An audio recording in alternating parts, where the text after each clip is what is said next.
Assalamualaikum warahmatullahi wabarakatuh. Perkenalkan, nama saya Jutmutia Kurniawati, peserta Latsar CPNS tahun 2023, Angkatan 6, Kelompok 1. Saya akan memaparkan seminar rancangan aktualisasi dengan judul Peningkatan Penyelenggaraan Pelayanan Publik di Lingkungan Pemerintah Kabupaten Pd Jaya. Sekretariat Daerah atau Setda merupakan unsur pembantu pimpinan pemerintah kabupaten yang dipimpin oleh Sekretaris Daerah, berada di bawah dan bertanggung jawab kepada Bupati. Sekretariat Daerah Kabupaten bertugas membantu Bupati dalam melaksanakan tugas penyelenggaraan pemerintahan, administrasi, organisasi, dan tata laksana, serta memberikan pelayanan administrasi kepada seluruh perangkat daerah kabupaten. Berdasarkan Peraturan Bupati Pd Jaya Nomor 32 Tahun 2020 tentang kedudukan, susunan organisasi, tugas, fungsi, dan tata kerja Sekretariat Daerah Kabupaten Pd Jaya, berdasarkan Pasal 46, bagian organisasi merupakan unsur pembantu asisten administrasi umum di bidang kelembagaan dan analisis jabatan, pelayanan publik dan tata laksana, kinerja dan reformasi birokrasi.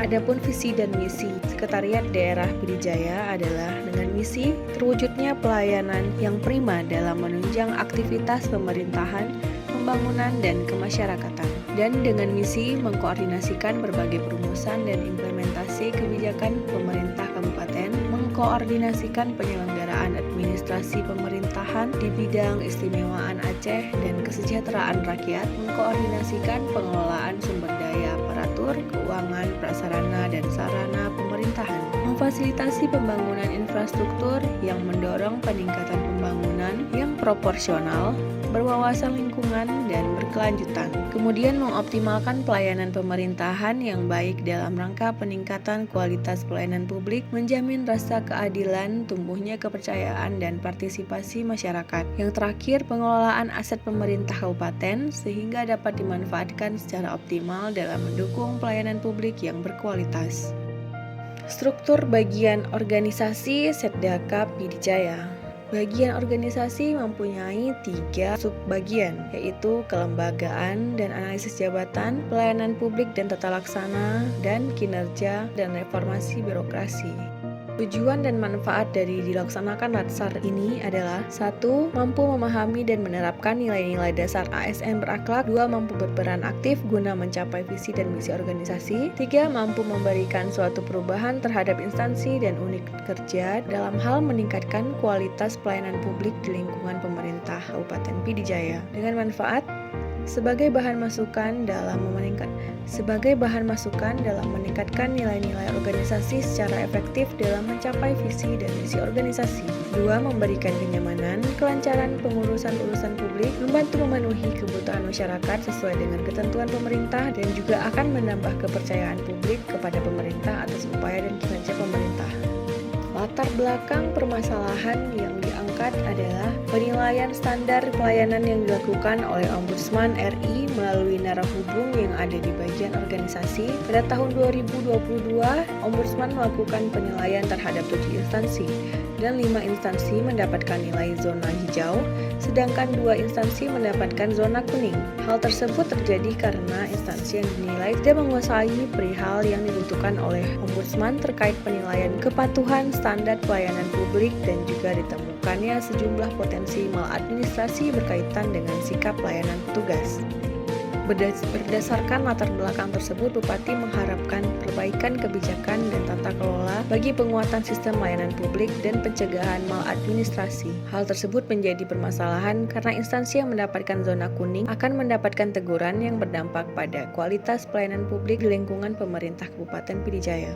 Berdasarkan hasil analisis isu menggunakan teknik Fishbone, maka didapatkannya faktor penyebab belum maksimalnya pelayanan dan pengumpulan data terkait kepatuhan standar pelayanan publik pada instansi di Pemkab Pd Jaya adalah 1. Sumber daya aparatur yang kurang kompeten dalam pengolahan data. 2. Lemahnya sistem pengawasan. 3. Sikap pelayanan petugas yang kurang atau tidak ramah. Dan keempat, mendapatkan predikat zona kuning. Berdasarkan hasil analisis isu menggunakan metode USG, dari 3 isu yang diangkat, belum maksimalnya pelayanan dan pengumpulan data terkait kepatuhan standar pelayanan publik pada instansi di Pemkab Pd Jaya. 2. Belum maksimalnya pemetaan klasifikasi kelas jabatan ASN terhadap penerimaan tambahan penghasilan pegawai atau TPP. 3. Belum maksimalnya sistem pengumpulan data untuk penilaian sakit dan lakib. Dari ketiga isu yang diangkat, maka terpilih dengan skor tertinggi dengan nilai 14 adalah belum maksimalnya pelayanan dan pengumpulan data terkait kepatuhan standar pelayanan publik pada instansi di Pemkab Pd Jaya.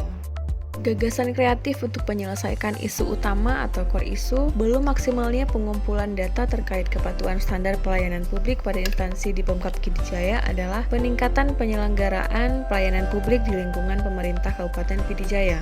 Berdasarkan gagasan kreatif yang telah ditentukan, direncanakan untuk menyelesaikan kegiatan isu selama masa habituasi, yaitu dengan tahapan kegiatan membuat folder penilaian untuk 7 instansi pada Google Drive milik bagian organisasi dengan output bahan data yang dibutuhkan. Kedua, mengklasifikasikan data yang diterima sesuai dengan folder instansi masing-masing dengan output klasifikasi data ke dalam folder. Yang ketiga, melakukan konfirmasi dengan rekan kerja dan atasan dalam pengumpulan data berdasarkan data yang dikirimkan oleh instansi dengan output foto dengan rekan kerja atau atasan. Kontribusi terhadap visi misi dengan dilakukannya pembuatan Google Drive sesuai dengan misi organisasi dalam pengkoordinasian berbagai perumusan. Dan penguatan nilai organisasi adalah berorientasi pelayanan dan akuntabel.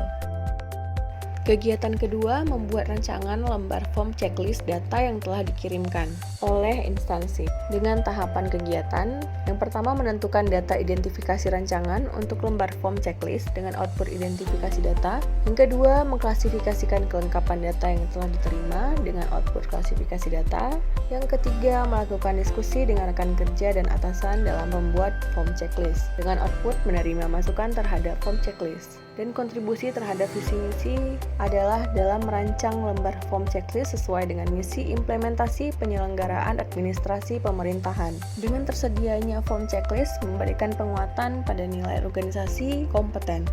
Kegiatan ketiga, membuat rancangan infografis tentang prosedur pelayanan yang baik. Dengan tahapan kegiatan, menentukan informasi dan data yang akan ditampilkan dengan output informasi data. 2. Merancang infografis menggunakan aplikasi desain dengan output perancangan infografis. 3. Melakukan diskusi dengan rekan dan atasan terkait rancangan infografis dengan output masukan dan revisi infografis. Kontribusi terhadap visi dan misi dalam merancang infografis dapat memberikan informasi sesuai dengan misi, mengoptimalkan pelayanan pemerintah yang baik dalam peningkatan kualitas pelayanan publik. Dengan tersedianya infografis memberikan penguatan pada nilai organisasi, berorientasi pelayanan, kompeten, dan adaptif.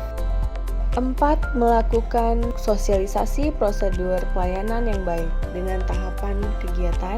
1. Menyebarkan infografis ke 7 instansi dengan output infografis diterima oleh 7 instansi. Yang kedua, memajang infografis di dinding instansi dengan output terpajang di dinding instansi. Kontribusi terhadap visi dan misi dalam mensosialisasikan prosedur pelayanan sesuai dengan visi organisasi dalam mewujudkan pelayanan prima dalam menunjang aktivitas pemerintahan. Dilakukannya sosialisasi memberikan penguatan pada nilai organisasi berorientasi pelayanan.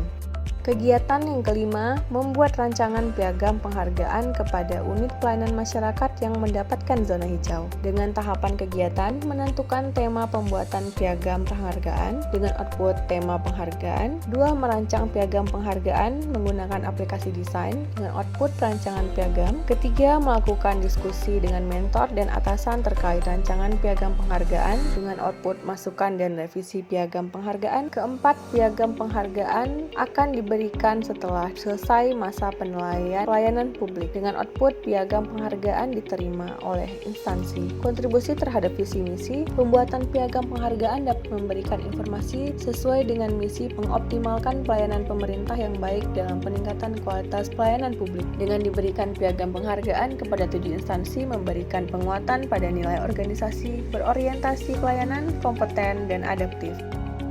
Yang terakhir, menyusun laporan evaluasi dengan tahapan kegiatan membuat laporan evaluasi dengan output laporan evaluasi, kedua membuat video laporan dengan output video laporan, ketiga melakukan konsultasi dengan mentor dengan output foto saat konsultasi. Kontribusi terhadap visi misi dalam menyusun laporan evaluasi memberikan kontribusi dalam implementasi kebijakan pemerintah kabupaten, dan dalam penyusunan laporan evaluasi memberikan penguatan pada nilai organisasi akuntabel.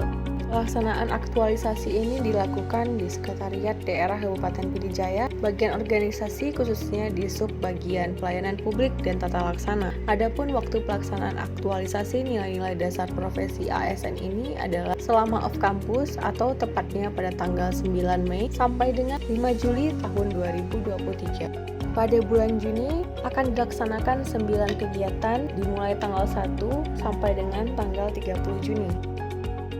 Dan pada bulan Juli akan dilaksanakan 2 kegiatan dengan waktu pelaksanaan dari tanggal 1 sampai dengan 5 Juli.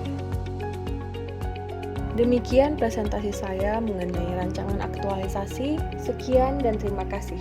Assalamualaikum warahmatullahi wabarakatuh.